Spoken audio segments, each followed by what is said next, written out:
Seize the ship. I won't leave it.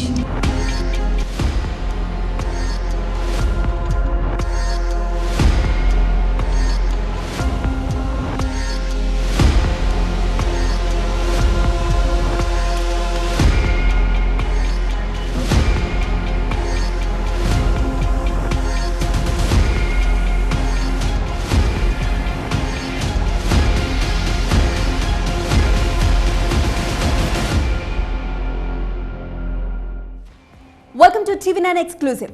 నేను పూర్ణిమ. పుష్ప 1లో ఒకటి తగ్గింది అనే సీన్కి ముందు ఒక సీన్ ఉంటుంది. డైరెక్ట్గా షెకావత్ దగ్గరకు వచ్చి ఆయన టేబుల్ మీదే ₹1,00,00,000 క్యాష్ బ్యాక్ పెడతాడు పుష్పరాజ్. అలాంటి సీనే ఏపీలోనూ జరిగింది.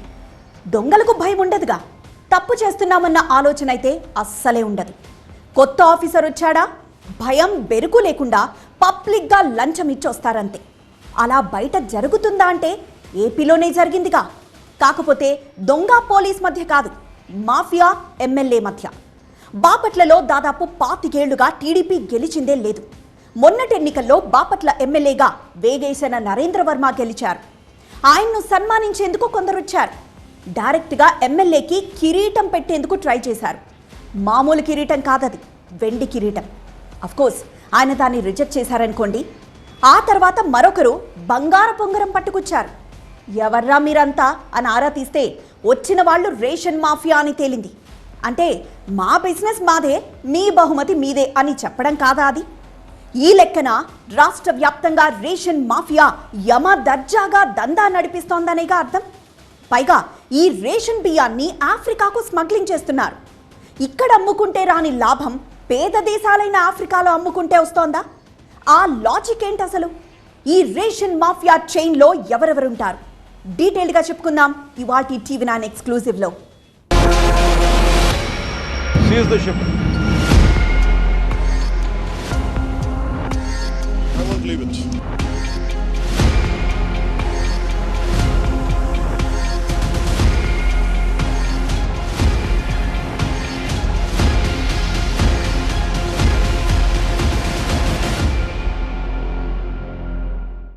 మార్కెట్లో కిలో బియ్యం 60-70 రూపాయలకి కొంటున్నాం. ప్రభుత్వమే ఫ్రీగా బియ్యం ఇస్తుంటే మాత్రం 10 రూపాయలకు కిలో చొప్పున అమ్మేసుకుంటున్నాం. లేదు, రేషన్ బియ్యం తింటే అదో మాదిరిగా ఉంటుంది, బియ్యం లావుగా ఉంటాయి, అందుకే మార్కెట్లో కిలో 70 రూపాయలు పెట్టి కొంటున్నాం అంటారా? అయితే ఆ మాయ వదిలించాల్సిందే. మధ్యతరగతి వాళ్ళు కిలో 60-70 రూపాయలు పెట్టి కొంటున్నది రేషన్ బియ్యమే. రీసైక్లింగ్ చేసిన తర్వాత మార్కెట్లోకి వస్తున్నది అదే రేషన్ బియ్యం. ఆశ్చర్యపోనక్కర్లేదు, కొత్తగా జరుగుతున్న దందా కాదిది, కొన్ని సంవత్సరాలుగా జరుగుతున్నది. రేషన్ షాపుల దగ్గర ఎవరైతే బియ్యం అమ్ముతున్నారో వాళ్లే తామమ్మిన రేషన్ బియ్యాన్నే తిరిగి కొనుక్కొని తింటున్నారు. అది కూడా ఇంకాస్త ఎక్కువ ధర పెట్టుకుంటున్నారు. ఈ విషయం గుర్తించలేకపోతున్నారు జనం. నిజానికి ప్రభుత్వం అందిస్తున్న రేషన్ బియ్యంలో కల్తీ జరగదు. పురుగు పట్టిన బియ్యం ఇస్తున్నారని ఇన్నేళ్లలో ఒక్కసారైనా ఒక్క వార్తైనా వచ్చిందా? లేదు. పైగా ఒకే రకం బియ్యాన్ని ప్రభుత్వం సరఫరా చేస్తోంది. అంటే ఎంత క్వాలిటీ రైస్ అందిస్తోంది గవర్నమెంట్? అయినా సరే రేషన్ బియ్యం అని ఎవరికి వారు ఓ ముద్ర వేసి అక్కడికక్కడే అమ్మేస్తున్నారు. వాటిని కొంటున్న వ్యాపారులు 26 కిలోల బస్తాలో ఓ 10 కిలోల రేషన్ బియ్యాన్ని కలిపి కర్నూలు సోనా, బాపట్ల సోనా మసూరి అంటూ రకరకాల పేర్లు పెట్టి అమ్మేస్తున్నారు. రేషన్ షాపుల్లో కిలో 10 రూపాయలకు అమ్ముకున్న వాళ్లే షాప్కి వెళ్ళి ఎక్కువ రేటు పెట్టుకొని అబ్బా ఈ బియ్యం సూపర్ అని తింటున్నారు. అసలు రేషన్ షాపుల్లో ఇస్తున్న అన్పాలిష్డ్ బియ్యం తింటే లావుగా ఉన్న వాళ్ళకి, డయాబెటీస్ పేషెంట్లకి మంచిది అనే అభిప్రాయం కూడా ఉంది. అది తెలుసుకోకుండా అమ్మేస్తున్నారు.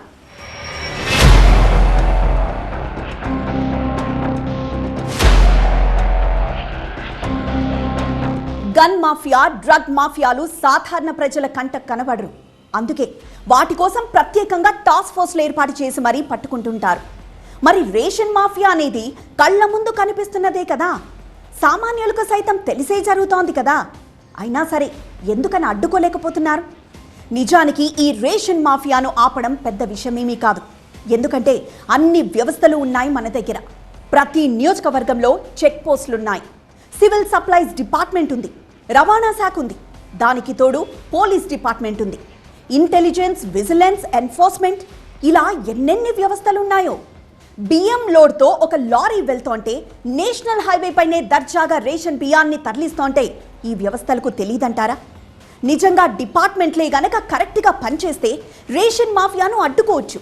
కానీ ఇక్కడ గమనించాల్సిన విషయం ఏంటంటే రేషన్ మాఫియాకు పై స్థాయిన ఉండేది ఖచ్చితంగా ఓ బడా పొలిటికల్ లీడరే, లేదంటే పొలిటికల్ లీడర్ అండదండలు పుష్కలంగా ఉండే మాఫియా కింగ్. అందుకేగా ఆ అండదండల కోసం ఎమ్మెల్యేలకు వెండి కిరీటాలు, గోల్డ్ రింగ్లు ఇచ్చేందుకు రెడీ అయింది.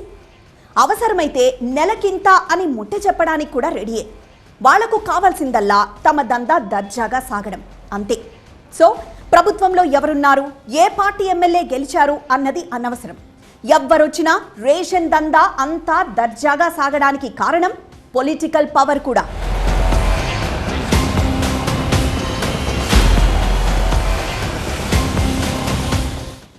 ఏ ప్రభుత్వం ఉన్నా, వాళ్ళు ఎంత స్ట్రిక్ట్గా ఉన్నా ఈ రేషన్ మాఫియా ఆగదు. ఎందుకో తెలుసా? ఫర్ ఎగ్జాంపుల్, ఏపీలో జరుగుతున్న వ్యవహారాన్నే తీసుకుందాం. మంత్రి నాదెళ్ల మనోహర్ పక్కదారి పడుతున్న రేషన్ బియ్యంపై కఠినంగా ఉన్నారు. డిప్యూటీ సీఎం పవన్ కళ్యాణ్ కూడా సీజ్ ద షిప్ అంటూ సీరియస్ ఫోకసే పెట్టారు. ఓవరాల్గా కాస్త టఫ్ టైమే నడుస్తోంది. కానీ ఈ రేషన్ మాఫియా తన రూట్ ఎలా మార్చిందో తెలుసా? నియోజకవర్గ స్థాయిలో నాయకులను పట్టుకుంటున్నారు. నెలకు 5 లక్షలు, 10 లక్షలు ఇచ్చేందుకు రెడీ అంటున్నారు. మా దందా సాగనివ్వండి, మీకేం కావాలో అడగండి అంటూ ఆఫర్ ఇస్తున్నారు. పనయ్యాక డబ్బులు ఇవ్వడం కాదు, ముందే ఎంత కావాలో చేతిలో పెట్టడానికి సిద్ధమైపోతున్నారు. వాళ్ళకు కావాల్సిందల్లా లోకల్ లీడర్ల నుంచి ఊ అనే ఒక గ్రీన్ సిగ్నల్ మాత్రమే. బ్లాక్మెయిల్ అంటారో, ఎమోషనల్ బ్లాక్మెయిల్ అంటారో తెలియదు, కానీ రేపొద్దున్న ఎన్నికలకు వెళ్ళాలంటే మీకు ఖర్చులకి కావాలి కదా అంటూ నాయకులను ఓ సందిగ్ధావస్థలో పడేస్తున్నారు. కొందరైతే ఈ మాత్రం కూడా చేయలేకపోతే ఎలా సార్ అంటూ పొలిటికల్ లీడర్లనే నిలదీసేంత పనిచేస్తున్నారు.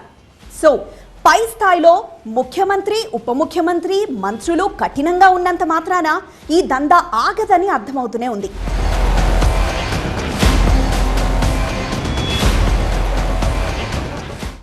అసలు రేషన్ బియ్యం అమ్ముకోవడం ఏంటి?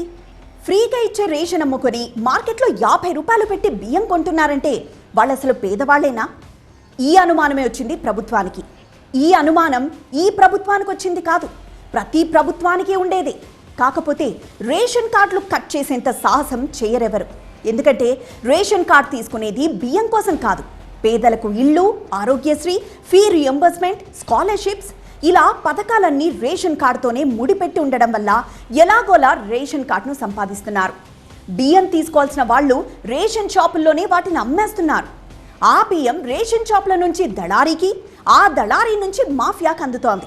అందుకే బియ్యం బదులు డబ్బులు ఇస్తే సరిపోతుందా అనే ఆలోచన చేస్తున్నారు. లేదంటే రేషన్ కార్డులకు, ఇతర పథకాలకు లింక్ను కట్ చేయాలి. అది కాదంటే ఇంకేదైనా కొత్త కార్డు తీసుకురావాలి. లేదా రేషన్ కార్డ్ హోల్డర్లు తినగలిగేలా సన్న బియ్యం సరఫరా చేయాలి. అలా చేస్తే కానీ రేషన్ మాఫియాకు అడ్డుకట్ట పడదు.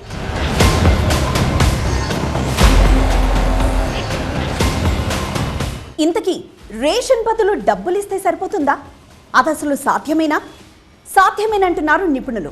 ఎలా అంటే ప్రస్తుతం రేషన్ షాపుల్లో సరఫరా చేస్తున్న బియ్యం కిలో 43 రూపాయలు పడుతోంది. అదేదో ఆ 43 రూపాయలనే ప్రజలకిస్తే రేషన్ మాఫియాకు అడ్డుపడుతుంది కదా అనే ఆలోచనలో పడ్డారు.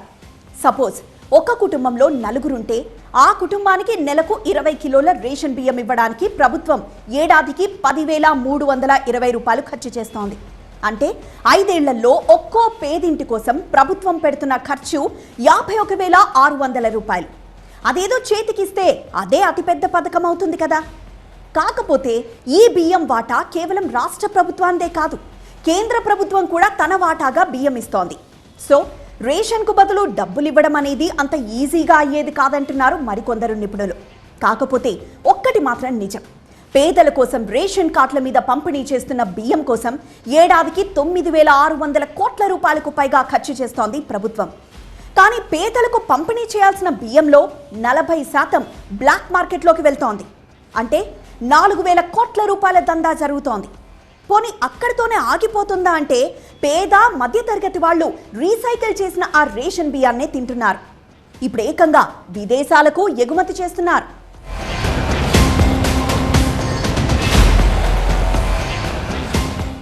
ఒక్క డౌట్, పేదల బియ్యాన్ని కాచేస్తున్న మాఫియా ఆ బియ్యాన్ని కిలోకి 60 రూపాయల చొప్పున తిరిగి సామాన్యులకి అమ్మేస్తున్నారు. ఈ మధ్య రూట్ మార్చి ఆఫ్రికా దేశాలకు తరలిస్తున్నారు. అంటే ఆఫ్రికాలో కిలోకి 60-70 రూపాయలకు మించి కొంటున్నారా? మన దగ్గర రానంత లాభం ఆఫ్రికా నుంచి వస్తోందా? ఆఫ్రికా పేద దేశాల్లోని ప్రజలు అంతేసి ధర పెట్టి మన బియ్యం కొంటున్నారా? ఏంటి లాజిక్? డీటెయిల్డ్గా చూద్దాం షార్ట్ బ్రేక్ తర్వాత. చూస్తూనే ఉండండి టీవీ9 ఎక్స్క్లూసివ్.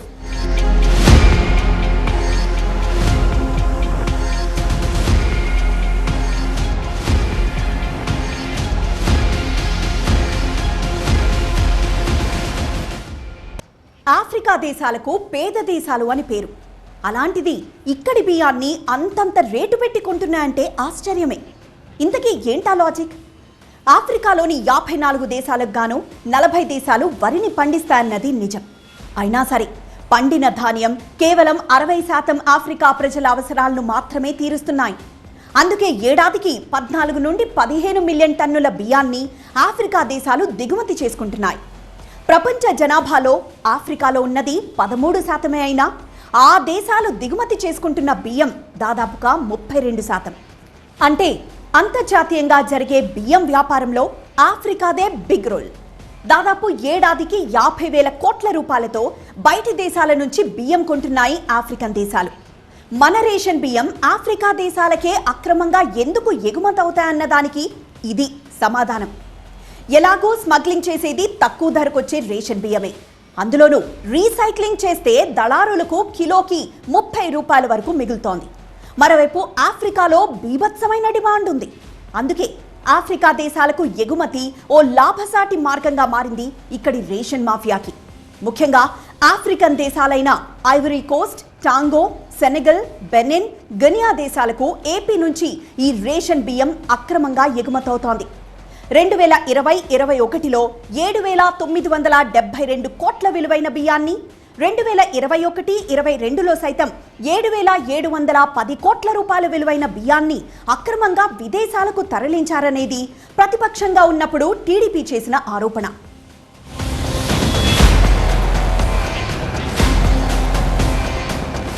కేవలం ఆఫ్రికా దేశాలకు మాత్రమే కాదు, మలేషియాకి కూడా ఆంధ్ర రేషన్ బియ్యమే అక్రమంగా ఎగుమతవుతోంది. నమ్మకం లేదా? అయితే ఈ న్యూస్ ఒకసారి చూడండి. ఆంధ్రప్రదేశ్లో కిలో 10 రూపాయలు పెట్టి కొంటున్న రేషన్ బియ్యాన్ని మలేషియాలో కిలో 123 రూపాయలకు అమ్ముతున్నట్లు ఓ వార్త హైలైట్ అయింది. పైగా మన దేశంలో రేషన్ బియ్యాన్ని ఎక్కువ కాలం స్టాక్ పెట్టడం కూడా కష్టమే. ఎంత పొలిటికల్ సపోర్ట్ ఉన్నా ప్రతిసారి వాళ్ళేమీ హెల్ప్ చేయలేరు కదా. అందుకే తెలుగు రాష్ట్రాల్లో రేషన్ దందాపై దాడులు చేయడంతో బియ్యం స్మగ్లర్లు ఫారెన్ రూట్ వెతుక్కున్నారు. తెలుగు రాష్ట్రాల్లో అక్రమ పద్ధతుల్లో సేకరించే రేషన్ బియ్యాన్ని సముద్ర మార్గం ద్వారా ఆఫ్రికాతో పాటు చైనా, వియత్నాం, బంగ్లాదేశ్, ఇతర దేశాలకు తరలిస్తున్నారు. ఇందుకోసం కాకినాడ పోర్ట్నే తమ అడ్డాగా మార్చుకున్నారు. ఇంతకీ కాకినాడ పోర్ట్నే ఎందుకు ఎంచుకున్నారు? అక్కడ పెద్దగా నిఘా ఉండదనా, లేక అడ్డు చెప్పేవాళ్లు లేరనా?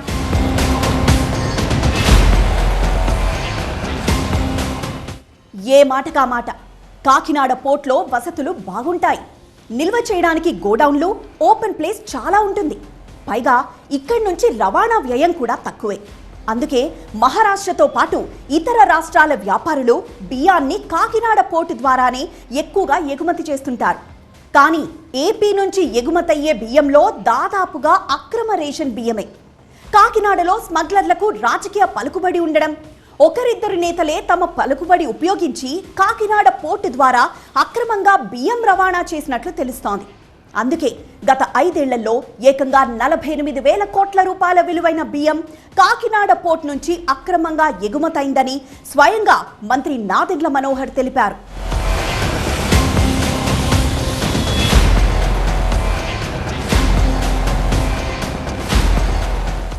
మరి ఈ రేషన్ మాఫియాను అడ్డుకోలేమా? ఈ దందా ఇలా సాగాల్సిందేనా? దీనికో పరిష్కారం చెప్తున్నారు అధికారులు. ఒకప్పుడు రేషన్ బియ్యాన్ని బ్లాక్ మార్కెట్కు తరలించాలంటే రాత్రిళ్ళు మాత్రమే చేసేవారు. కానీ ఇప్పుడు పట్టపగలే జరుగుతోంది. కారణం, మొబైల్ డిస్పెన్సింగ్ యూనిట్స్ MDU వ్యవస్థ రావడమే. ఈ MDO వ్యవస్థ వచ్చాక రేషన్ డిపోలకు బియ్యాన్ని తీసుకువెళ్తున్న ఆపరేటర్లే అవే వాహనాల్లో కార్డుదారులు అమ్మిన బియ్యాన్ని రైస్ స్మగ్లర్లకు చేరవేస్తున్నారు. అవి కూడా బియ్యం వాహనాలే కావడంతో ఎక్కడి నుంచి ఎక్కడికి వెళ్తున్నాయనే తనిఖీ చేయడం దాదాపుగా జరగదు. ఈ అంశమే రేషన్ మాఫియాకు బాగా కలిసొచ్చింది. తమ దందా నిరాటంకంగా జరగడానికి కారణమైంది. సో ఈ MDO వ్యవస్థను తీసేయడం కూడా ఒక ఆప్షన్గా భావిస్తున్నారు అధికారులు.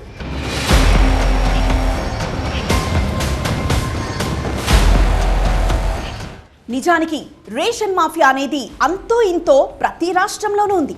కాకపోతే మిగతా రాష్ట్రాలతో పోలిస్తే మన దగ్గరే ఈ స్మగ్లింగ్ ఆగడాలు ఎక్కువ.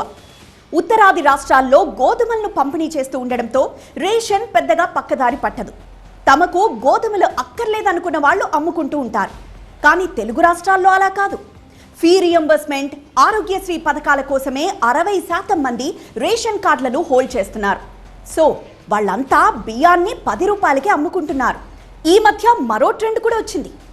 ఇళ్ల వద్దకే వచ్చి ఇంట్లో రేషన్ బియ్యం ఉన్నాయా, కిలో 15 రూపాయలు ఇస్తాం అంటూ వస్తున్నారు. తెలుగు రాష్ట్రాల్లో కూలీ పనులకు బీహార్, యూపీ నుంచి ఎక్కువగా వస్తున్నారు. వారికి ఆహారంగా ఈ రేషన్ బియ్యాన్నే కొనుక్కు వెళ్తున్నారు యజమానులు. సో ఏ రకంగా చూసినా ప్రభుత్వం ఉచితంగా ఇస్తున్న రేషన్ బియ్యం పక్కదారి పడుతూనే ఉంది. అందుకే దీనికో ప్రత్యామ్నాయం ఆలోచించాలనుకుంటోంది ఏపీ ప్రభుత్వం. మరి ఎలాంటి సొల్యూషన్తో వస్తుందో చూడాలి.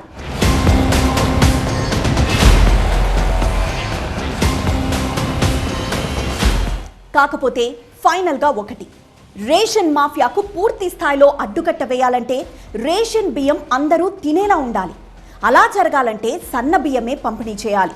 తెలంగాణలో త్వరలో రేషన్ ద్వారా సన్న బియ్యం ఇవ్వడానికి సన్నాహాలు చేస్తున్నారు.